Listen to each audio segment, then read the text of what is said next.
భద్రాద్రి కొత్తగూడెం జిల్లా భద్రాచలం ప్రభుత్వ ఏరియా ఆసుపత్రి సమస్యలపై సిపిఎం పట్టణ కమిటీ ఆధ్వర్యంలో ధర్నా నిర్వహించారు. హాస్పిటల్లో జనరల్ సర్జన్ను నియమించి అవసరమైన వైద్య సదుపాయాలు కల్పించాలని కోరుతూ ఆసుపత్రి సూపరింటెండెంట్ కు వినతి పత్రాన్ని అందజేశారు. అలాగే ఆసుపత్రిలో ఖాళీగా ఉన్న డాక్టర్స్, నర్సుల పోస్టులను వెంటనే భర్తీ చేయాలని డిమాండ్ చేశారు.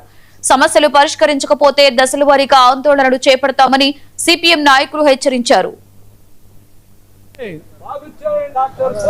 నింపాలి నింపాలి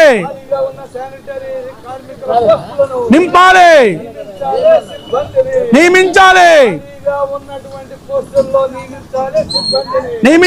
ఉంది కాబట్టి దీనికి అనేక మంది ఆదివాసీలు ఇతర పేద వర్గాలు వస్తూ ఉంటారు. ఇక్కడ ఎటువంటి స్పెషలిస్టులు లేరు.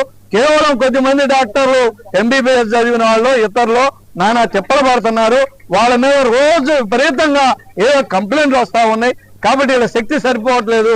కాబట్టి దీనికి కావాల్సినటువంటి డాక్టర్లను నియమించుకోవాలని చెప్పేసి ఎమ్మెల్యే గారు చొరవ చూపాలని చెప్పేసి మేము సిపిఎం పార్టీకి డిమాండ్ చేస్తా ఉన్నాం.